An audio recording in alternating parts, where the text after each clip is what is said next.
though the majority of my views come from when I talk about boobs or short men, I think this type of content's important too, and I do try and pace out my content. If I put out like a sad video, I do tend to then put up a upbeat kind of funny video as well, but it's difficult to bring that kind of upbeat energy all the time. And I know a lot of you guys would just love me to just literally just pump out a funny video each week, but it takes a certain kind of energy to do that, and it's difficult to do that on a consistent basis. That's why I temper the content on my channel basically. And sometimes I feel, well, someone subscribed because they like my funny content, and then I put out a video like this next week and they're like, what the fuck's going on?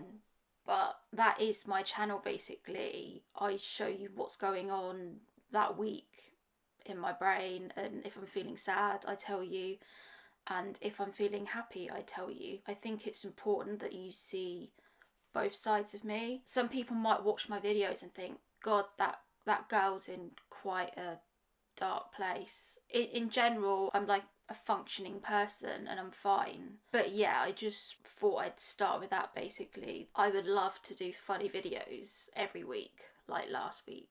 So yeah, I just start on that happy, positive note. But I think these videos are important too, to show this side of me where I open up, because that's ultimately how people are going to connect with me, is if they feel a connection with me and want to view my videos, as if they actually feel something when they watch my content. So I've called this video Opening Up My Heart Again, because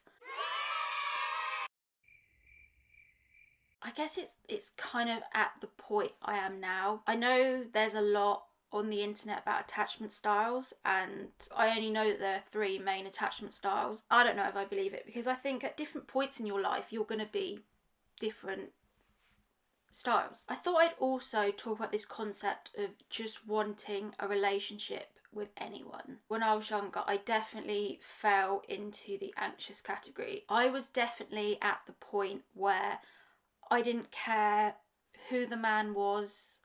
It didn't matter what their qualities were as a person. It didn't matter if we were compatible.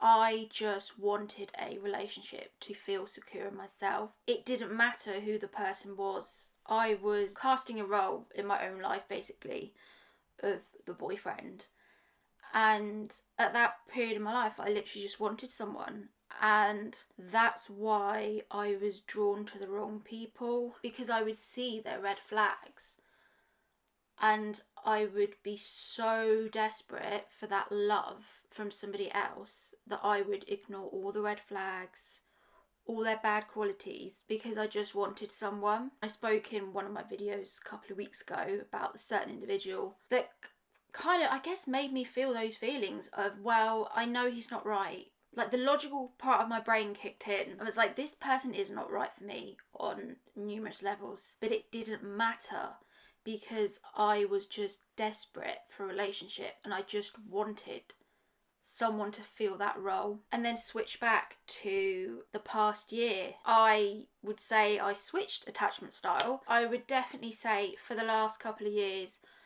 I've definitely been the avoidant attachment style. If people tried to get close to me, I would push them away. I think possibly for a number of reasons. I think possibly there was those feelings of I'm not good enough that was coming up to the surface. I'm not good enough for a relationship. Then there were also the feelings of, like I said before, my body not being where I want it to be, feeling I'm not, no one's going to fancy me, basically. No one's going to find me attractive. So those feelings were bubbling up. And also the feelings of just going through the past, relationships or whatever in my life and thinking, I don't want to get hurt again.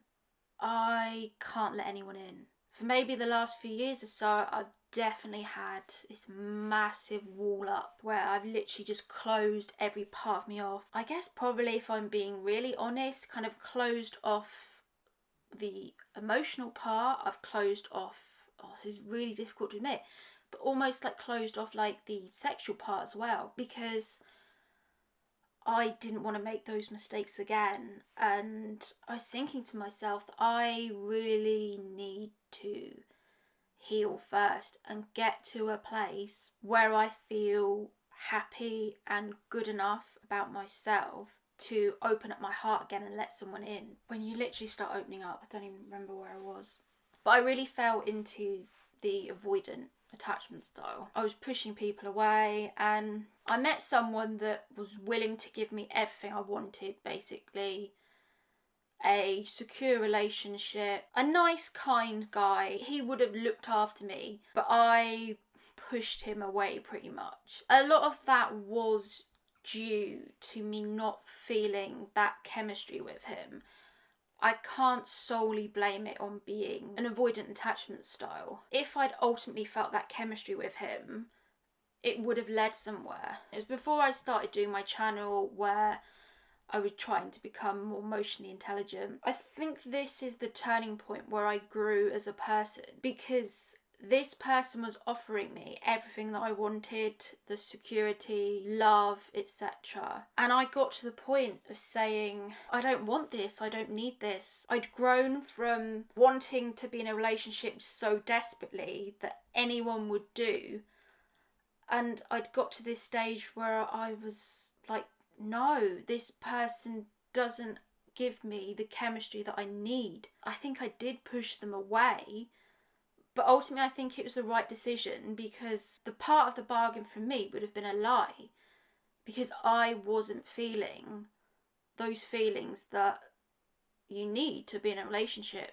The chemistry was lacking, the connection was lacking. And I think women are definitely sold this option of, you know, you have to stick with the good man. But if you're not feeling the chemistry and connection with the good man, then you ultimately shouldn't go there and do that. And there's definitely a lot of pressure on women to almost be grateful. If a good man is being nice to them and showing them all this kind of love and affection, we're told that you should just be grateful for that.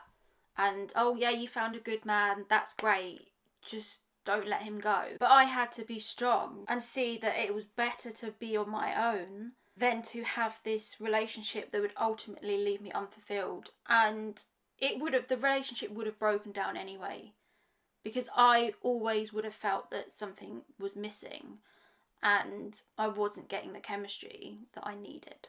And it's so difficult. I feel like everyone feels this. It's this feeling of, will I find someone that ticks all the boxes? I'm not even talking about looks at this point. I'm talking about, will I find someone that I can have a laugh with, someone that I have sexual chemistry with, someone that I'm compatible with, someone that shares the same values as me? Will I find that person even without having to compromise on anything? So here we are, I don't know, another 2 years later. I feel much better now. My heart is opening up in like a cheesy kind of way. I feel like I'm becoming less avoidant, and I feel like I could potentially let the right person in, doing online dating and trying to meet someone. And I'm trying to be less avoidant. I'm trying to